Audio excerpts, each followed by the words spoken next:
जब संसार में हिंसा धर्म कहलाने लगे, जब मनुष्य मनुष्य का शत्रु बन जाए, जब पूजा में करुणा न बचे और धर्म में दया न रहे, तब ईश्वर तलवार लेकर नहीं आता, वह चेतना बनकर आता है।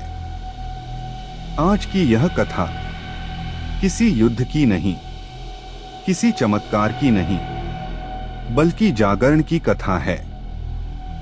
यह कहानी है उस अवतार की जिसने कहा, हिंसा से हिंसा कभी समाप्त नहीं होती, केवल प्रेम और करुणा से ही हिंसा का अंत होता है।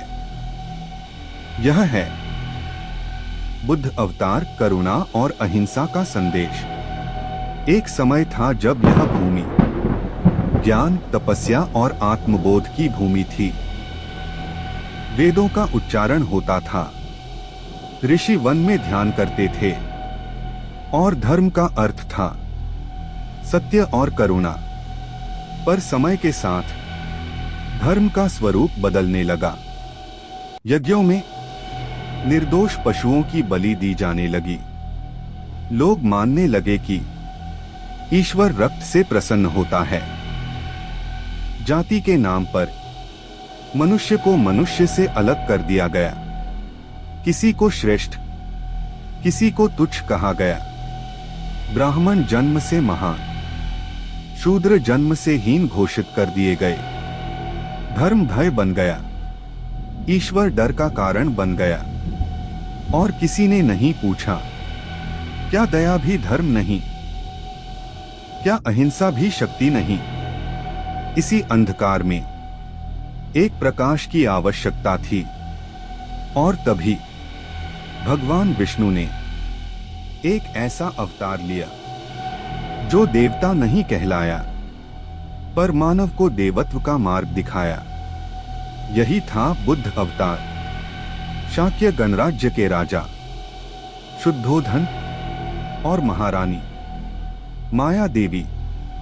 एक दिन महारानी माया देवी वन विहार के लिए निकली। साल वृक्ष के नीचे उन्होंने एक बालक को जन्म दिया। कथाओं में कहा जाता है, उस क्षण धरती कांप उठी, आकाश से पुष्पों की वर्षा हुई और दिशाएं प्रकाश से भर गईं। यह कोई साधारण बालक नहीं था। बालक का नाम रखा गया सिद्धार्थ, जिसका अर्थ होता है जिसने अपने लक्ष्य को पा लिया हो। बालक के जन्म के बाद राज दरबार में ज्योतिषियों को बुलाया गया। उन्होंने कहा, महाराज, यह बालक या तो महान चक्रवर्ती सम्राट बनेगा या संसार को दुहक से मुक्त करने वाला महापुरुष। राजा शुद्धोधन यह सुनकर चिंतित हो गए।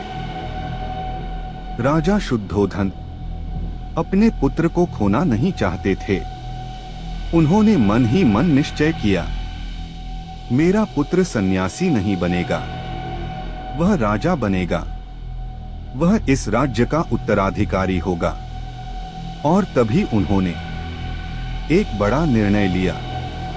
उन्होंने आदेश दिया, सिद्धार्थ को कभी रोग न दिखाया जाए, कभी वृद्ध व्यक्ति न दिखाया जाए, कभी मृत्यु न दिखाई जाए। सिद्धार्थ को दुहक से दूर रखा जाए। राजा को विश्वास था, यदि मेरा पुत्र दुहक को नहीं देखेगा तो वह संसार नहीं छोड़ेगा। पर वे यह नहीं जानते थे कि सत्य को रोका नहीं जा सकता। सिद्धार्थ का बचपन अत्यंत ऐश्वर्य में बीता। 3 भव्य महल बनाए गए, एक ग्रीष्म ऋतु के लिए, एक वर्षा के लिए, एक शीत ऋतु के लिए। नृत्य, संगीत, दास दासी, सुख सुविधाएं, सब कुछ था। सिद्धार्थ सुंदर थे, बुद्धिमान थे और करुणाशील थे। पर फिर भी उनकी आंखों में एक प्रश्न था। उनके मन में एक खालीपन था। वे सोचते, यदि यह सुख है तो यह स्थायी क्यों नहीं? यदि सब कुछ है तो मन शांत क्यों नहीं? यहीं से एक महान यात्रा की नींव पड़ चुकी थी। समय बीतता गया। सिद्धार्थ अब युवावस्था में प्रवेश कर चुके थे। राजा शुद्धोधन ने सोचा, अब विवाह ही वह बंधन है जो सिद्धार्थ को संसार से जोड़ सकता है। और फिर सिद्धार्थ का विवाह हुआ सुंदर, सौम्य और बुद्धिमती यशोधरा से। यशोधरा केवल पत्नी नहीं थी, वे सिद्धार्थ की मौन समझने वाली संगिनी थी। कुछ समय के लिए सिद्धार्थ राजमहल के जीवन में रम गए, लेकिन उनके भीतर वह प्रश्न अब भी जीवित था। धीरे धीरे यशोधरा ने भी सिद्धार्थ की आंखों में एक गहरी खोज देखी। कुछ वर्षों बाद यशोधरा ने एक पुत्र को जन्म दिया। उसका नाम रखा गया राहुल, जिसका अर्थ होता है बंधन।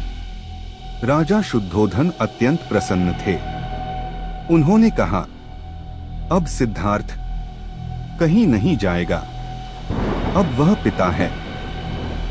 लेकिन सिद्धार्थ के मन में एक और ही भाव उठा, मैं एक जीवन को बांध रहा हूं, जबकि पूरा संसार बंधनों में जकड़ा है।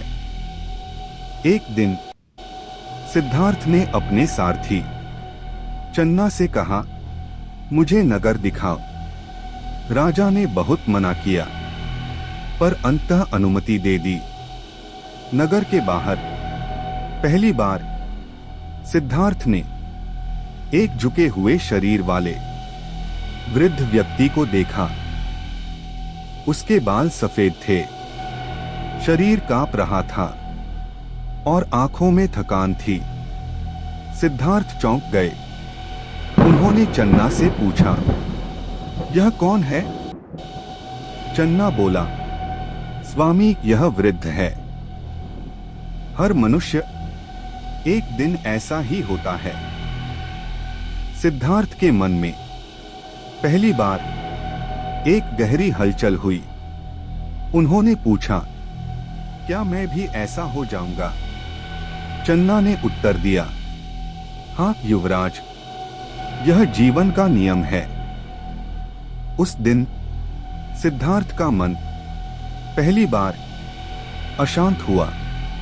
कुछ दूर आगे बढ़े सिद्धार्थ ने एक व्यक्ति को देखा जो दर्द से कराह रहा था। उसका शरीर कांप रहा था, चेहरा पीला था और आंखों में पीड़ा थी। सिद्धार्थ ने पूछा, इसे क्या हुआ है? चन्ना बोला, यह रोगी है, बीमारी किसी को नहीं छोड़ती। सिद्धार्थ मौन हो गए। उनके मन में एक और प्रश्न उठा, क्या सुख इतना कमजोर है कि एक रोग उसे छीन लेता है? अभी वे इन विचारों में ही थे कि उन्होंने एक शव यात्रा देखी। लोग रो रहे थे, शरीर निष्प्राण था। सिद्धार्थ ने पूछा, यह व्यक्ति क्यों नहीं उठ रहा? चन्ना ने कहा, स्वामी, यह मर चुका है। अचानक उन्होंने एक ऐसे व्यक्ति को देखा जो फटे वस्त्रों में था, पर उसके चेहरे पर अद्भुत शांति थी। न कोई भय, न कोई दुख। सिद्धार्थ ने पूछा, यह कौन है? चन्ना बोला, यह सन्यासी है। इसने संसार छोड़ दिया है और सत्य की खोज में है। उस क्षण सिद्धार्थ की आंखों में आंसू आ गए। उन्होंने मन ही मन कहा, यदि शांति कहीं है तो यही है। उस रात सिद्धार्थ सो नहीं पाए। महल, पत्नी, पुत्र, सब कुछ उन्हें बांधने लगा। वे सोचते, मैं अपने सुख में कैद हूं और संसार दुख में। यदि मैं सत्य पालूं तो शायद सबको मुक्त कर सकूं। एक शांत रात यशोधरा सो रही थी। राहुल पालने में था। सिद्धार्थ ने एक बार अपने पुत्र को देखा और मन ही मन कहा, मैं तुझे छोड़ नहीं रहा। मैं तुझे दुख से मुक्त करने निकल रहा हूं। उन्होंने अपने केश काटे, राजसी वस्त्र त्यागे और महल छोड़ दिया। यह था महाभिनिष्क्रमण, मानव इतिहास का सबसे महान त्याग। राजमहल के द्वार बंद हो चुके थे, पर चेतना के द्वार अब खुलने लगे थे। सिद्धार्थ अब राजकुमार नहीं थे। वे केवल एक साधक थे। पैरों में चप्पल नहीं, हाथों में शस्त्र नहीं, मन में केवल एक प्रश्न, दुख क्यों है? दुख से मुक्ति कैसे? वे वन वन भटकने लगे। कभी धूप, कभी वर्षा, कभी भूख, कभी थकान, पर उनके कदम रुके नहीं। सिद्धार्थ पहुंचे महान योगी आलार कालाम के आश्रम में। उन्होंने ध्यान सीखा, समाधि की गहराई जानी। कुछ ही समय में सिद्धार्थ ने अपने गुरु से भी अधिक ध्यान अवस्था पाली। गुरु ने कहा, अब मेरे पास तुम्हें सिखाने को कुछ नहीं बचा। पर सिद्धार्थ के भीतर शांति अभी भी अधूरी थी। उन्होंने दूसरा गुरु चुना, उद्दक रामपुत्र। वहां भी उच्चतम ध्यान अवस्था मिली। लेकिन फिर वही प्रश्न, क्या यही अंतिम सत्य है? सिद्धार्थ समझ चुके थे, ज्ञान उधार नहीं लिया जा सकता, सत्य स्वयं खोजना पड़ता है। अब सिद्धार्थ उरुवेला वन पहुंचे। वहां 5 साधक उनके साथ जुड़ गए। सिद्धार्थ ने कठोर तपस्या प्रारंभ की। दिनों तक अन्न नहीं लिया। शरीर हड्डियों का ढांचा बन गया। कहा जाता है, वे एक दिन में सिर्फ 1 दाना चावल खाते थे। शरीर कमजोर, पर इच्छा शक्ति प्रबल। वे सोचते, शरीर को कष्ट देकर आत्मा को मुक्त करूंगा। लेकिन समय के साथ उनकी सांस कमजोर होने लगी। एक दिन वे ध्यान में बैठे बैठे भूमि पर गिर पड़े। मृत्यु बस एक कदम दूर थी। उसी समय एक ग्राम कन्या सुजाता उन्हें खीर अर्पित करती है। सिद्धार्थ ने पहली बार अन्न ग्रहण किया। शरीर में प्राण लौट आए। 5 साधक यह देखकर निराश हो गए। उन्होंने कहा, सिद्धार्थ तपस्या छोड़ चुके हैं। और वे उन्हें छोड़कर चले गए। सिद्धार्थ अकेले रह गए। पर इसी एकांत में उन्हें सबसे बड़ा बोध हुआ, अति भोग भी बंधन है, अति तप भी बंधन है। उस शांत क्षण में सिद्धार्थ ने एक नई दिशा देखी। उन्होंने कहा, न शरीर को दबाओ, न इंद्रियों को गुलाम बनाओ। सत्य मध्यम मार्ग में है। यही था मध्यम प्रतिपदा। सिद्धार्थ ने निरंजना नदी में स्नान किया। नया वस्त्र धारण किया और एक पीपल वृक्ष के नीचे बैठ गए। उन्होंने संकल्प लिया, जब तक पूर्ण ज्ञान प्राप्त न हो जाए मैं यहां से नहीं उठूंगा। रात गहराने लगी और इतिहास बनने वाला था। निरंजना नदी के तट पर एक पीपल वृक्ष के नीचे सिद्धार्थ मौन बैठे थे। न कोई मंत्र, न कोई यज्ञ, न कोई प्रार्थना, केवल साक्षी भाव। उन्होंने धरती को स्पर्श किया और कहा, यदि मैंने अनंत जन्मों में कोई भी पुण्य किया है तो यह धरती मेरी साक्षी बने।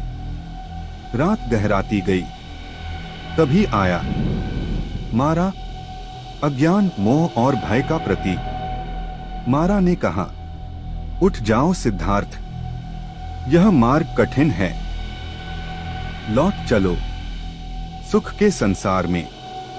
उसने भय दिखाया, सेना दिखाई, आंधियां उठाई, फिर मोह दिखाया, सुंदरिया, राजमहल, यशोधरा और राहुल। पर सिद्धार्थ अडिग रहे। उन्होंने कहा, मैं न भय से हिलूंगा न मोह से। और तभी मारा पराजित हो गया।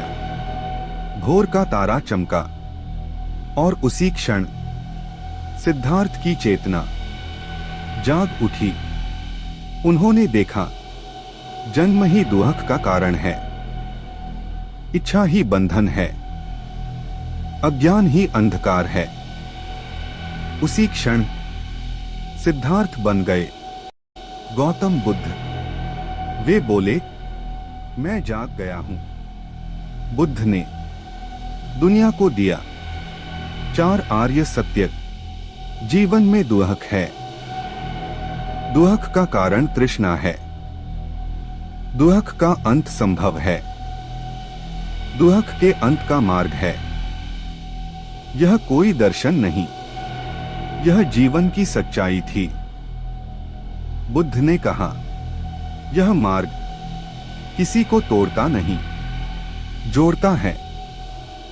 अष्टांगिक मार्ग, सम्यक दृष्टि, सम्यक संकल्प, सम्यक वाणी, सम्यक कर्म, सम्यक आजीविका, सम्यक प्रयास, सम्यक स्मृति, सम्यक समाधि, यही था मुक्ति का मार्ग।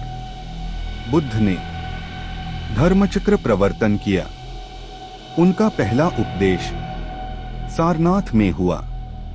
राजा, भिक्षु, स्त्री, शूद्र सब समान थे। बुद्ध ने कहा, न जन्म से ब्राह्मण, न जन्म से शूद्र, कर्म ही मनुष्य बनाता है। कुशीनगर में बुद्ध ने कहा, अपदीपो भव, अपना दीपक स्वयं बनो। और शांत भाव से उन्होंने देह त्यागी। न कोई विलाप, न कोई भय, केवल शांति। बुद्ध गए नहीं, वे हर उस हृदय में जीवित हैं जहां करुणा है। वे हर उस मन में हैं जहां अहिंसा है। और वे हर उस व्यक्ति में हैं जो स्वयं को जीत लेता है। लाइक करें, सब्सक्राइब करें और हमारे साथ इस ज्ञान यात्रा में जुड़े रहें। धन्यवाद।